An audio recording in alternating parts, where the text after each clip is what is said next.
mesmo é amor, é viver no agora, é sentir o calor que o presente aflora. A ciência sem a religião é manca. A religião sem a ciência é cega. Essa frase, olha, se você já entrou em qualquer debate sobre ciência e fé, você com certeza já ouviu essa frase.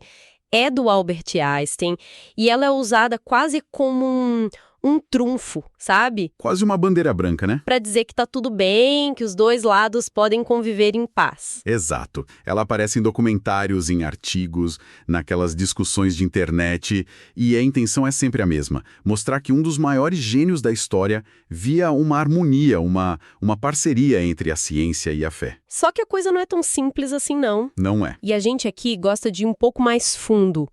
Será que era isso mesmo? Será que o Einstein, o homem que, virou a física de cabeça para baixo, estava mesmo defendendo a religião como a gente conhece? Tal que está por trás dessa citação que é tão famosa e, quem sabe, tão mal compreendida. Para nos ajudar nisso, a gente tem duas fontes. Duas fontes ótimas, aliás. A primeira é o próprio ensaio do Einstein, chamado Ciência e Religião, e a segunda é uma análise mais recente e muito, muito boa do Jorge Guerra Pires, um pesquisador que investigou justamente as distorções dessa frase. Então a grande pergunta é: o que o Einstein realmente queria dizer? Para começar, o Jorge Guerra Pires usa uma palavra bem forte. Ele diz que a frase foi sequestrada, distorcida e recortada. E esse sequestro, ele serve a um propósito bem claro. Serve, e é um propósito muito poderoso. O Pires argumenta que, quando você pega essa frase solta, fora do resto do pensamento do Einstein, ela passa a defender duas ideias que são, no mínimo, problemáticas. Quais seriam? A primeira é que ciência e religião seriam, dependentes uma da outra. Como se a ciência precisasse da religião para existir, sabe? E a segunda, que é mais complicada ainda, é a de que os cientistas deveriam buscar algum tipo de conhecimento nas doutrinas religiosas. Peraí, só para eu entender bem. Esse valor de conhecimento, ou como ele chama, valor epistemológico, o que é isso na prática? Na prática, é tratar a Bíblia, o Alcorão, qualquer texto sagrado, como se fossem fontes de verdade sobre o mundo, em pé de igualdade com a ciência. Ah, entendi. É a ideia de que a religião poderia nos ensinar algo factual sobre a realidade. E quando você junta essas duas coisas, a frase do Einstein vira a ferramenta perfeita. Vira o argumento de autoridade definitivo. Exato.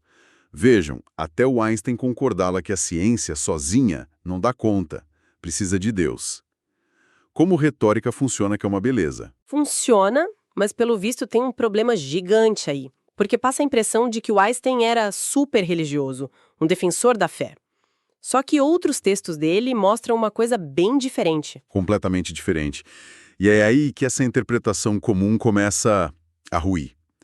A análise do Pires é muito boa em mostrar essa contradição. E como ele mostra isso? Bom, em cartas, em outros textos, o Einstein era explícito. Ele falava que as histórias da Bíblia, por exemplo, eram bem infantis. Ele era muito cético com qualquer moral que viesse de um mandamento divino, tipo por medo de punição ou esperança de recompensa. E o mais importante, O quê? ele não acreditava num Deus pessoal. Essa ideia de uma entidade que interfere no universo, que ouve preces, que julga, para ele isso não fazia o menor sentido. E aí a gente fica com uma pergunta no ar, né? É um paradoxo. Total. Se o Einstein era tão crítico das religiões a ponto de chamar de infantis, como que ele escreve uma frase que parece elogiar tanto? Como a gente resolve isso? A gente resolve fazendo o que os intérpretes apressados não fazem, lendo o resto do texto. A chave para decifrar esse enigma está na definição muito particular, quase poética, que o próprio Einstein dava para a palavra religião. Ah, então ele não estava falando da mesma coisa. Não, ele não estava falando da religião da igreja, da mesquita ou da sinagoga. Ele estava falando de outra coisa. Certo. Então, para a gente entender a primeira metade da frase "a ciência sem a religião é manca", a gente precisa entender o que era essa tal religião para ele, o que era, afinal. Ele chamava de sentimento religioso cósmico. É um conceito central no ensaio dele. O Pires, na análise dele, organiza essa ideia de um jeito bem claro, em 3 pilares. Ok, vamos lá. O primeiro é um sentimento de profundo espanto e admiração. É aquele assombro que um cientista sente quando percebe a ordem, a elegância, a racionalidade do universo. É a emoção por trás da descoberta, sabe? Quase como a força da curiosidade, então, aquele uau que faz a pessoa querer investigar mais. Exatamente, é um motor. O segundo pilar é um impulso ético. Para o Einstein, a ciência nos diz como fazer as coisas, construir uma ponte ou uma bomba, mas ela não nos diz o que a gente deve fazer. Essa orientação, esse desejo de usar o conhecimento para o bem, vinha dessa fonte que ele chamava de religiosa. Entendi. E o terceiro? O terceiro é uma sensibilidade filosófica. A capacidade de fazer as grandes perguntas. De onde viemos? Qual o nosso lugar no universo?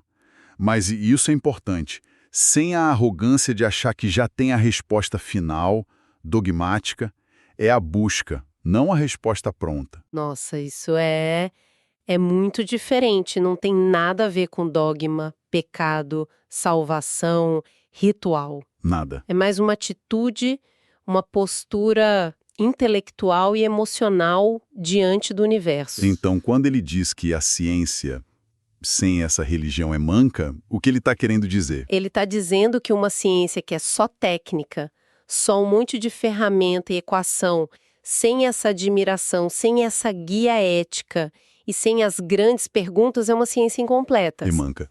É manca, ela pode andar, produzir resultados, mas falta um propósito, uma direção. É uma ferramenta poderosa, mas vazia. E a gente tem que lembrar o contexto. O Einstein escreve isso depois da Segunda Guerra, num mundo que tinha acabado de ver a ciência criar a bomba atômica. Claro. A questão da ética na ciência não era abstrata para ele, era a questão mais urgente da humanidade. Faz todo sentido. Uma ciência que sabe dividir o átomo, mas não sabe por quê ou quando deveria. De fato, é manca. Então, a primeira parte da frase é, na verdade, uma defesa de uma ciência mais humana, mais filosófica. Perfeitamente. É uma defesa da alma da ciência, se a gente quiser usar uma metáfora. É um apelo para a prática científica não virar um mero exercício técnico, mas ser sempre guiada por responsabilidade e maravilhamento. Ok, isso explica a parte da ciência manca. Mas e a outra metade da frase? Aquela que diz que a religião sem a ciência é cega. Aqui o tom parece que muda completamente, não? Sim, e aqui está a genialidade retórica do Einstein, que a análise do Pires destaca de forma brilhante. No meio da frase, sem avisar, o significado da palavra religião muda. Como assim? Ele não está mais falando do sentimento cósmico dele. Agora ele está falando da religião no sentido tradicional. A religião dos dogmas, das escrituras, das instituições. E por que essa religião seria cega sem a ciência? Porque para o Einstein, qualquer sistema de crenças que se recusa a olhar para a realidade, que ignora as evidências e se fecha nos próprios dogmas, está literalmente cego. Tateando no escuro. Exato. E ele dá exemplos concretos no ensaio. Ele menciona os conflitos históricos, como o caso de Galileu. Que é o exemplo clássico, né? É o exemplo perfeito da cegueira. A questão ali não era só uma discussão teórica. O ponto crucial é que a igreja se recusou a aceitar a evidência. A lenda diz que se recusaram a olhar pelo telescópio. É uma metáfora poderosa. Seja verdade ou não, a metáfora é essa. É a escolha deliberada pela cegueira. Eles tinham uma verdade escrita, um dogma, e qualquer coisa que contradissesse aquilo era heresia. Para Einstein, isso era religião cega em ação. O mesmo vale para a resistência às ideias de Darwin. Quer dizer, é quando a religião tenta fazer o trabalho da ciência descrevendo o mundo e insiste que suas descrições antigas são a verdade absoluta, ignorando tudo o que se descobriu depois. Exatamente. O Einstein diz no ensaio que o conflito surge quando uma comunidade religiosa insiste na veracidade absoluta de todas as declarações registradas na Bíblia. E essa crítica vai ainda mais fundo. Ele também questionava a base de muitas religiões. A ideia de um Deus pessoal. O que ele queria dizer com isso? Ele via a ideia de um Deus com características humanas, Um Deus que fica com raiva, que tem planos, que exige obediência, como uma projeção nossa no cosmos. Ele usava o termo caráter antropomórfico. Um jeito elegante de dizer um Deus com cara de gente. Exatamente. Para o Einstein, a evolução espiritual da humanidade passava por abandonar essa ideia infantil e abraçar uma visão mais madura do universo, uma visão que a ciência ajuda a construir. Uma religião que se apega a esse Deus pessoal, ignorando o que a ciência nos diz, permanece cega. Certo. Então, juntando as peças, a frase é quase um jogo de palavras inteligentíssimo. É, Ele usa o mesmo termo religião com dois significados opostos na mesma sentença. Na primeira parte é a inspiração, na segunda é o dogma. exatamente essa a tese central da análise do Pires. A frase é uma obra de arte retórica, mas ela é, filosoficamente ambígua. E é essa ambiguidade que a torna tão fácil de ser sequestrada. Porque se você só quer ouvir o elogio, foca na primeira parte. Perfeito. Se você ignora a mudança de significado, acredita que ele está defendendo a religião tradicional. Mas quando a gente lê o ensaio inteiro, a intenção real fica...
E qual seria a tradução dessa intenção para uma linguagem mais direta, sem a ambiguidade? O Pires propõe uma espécie de tradução moderna que eu acho excelente.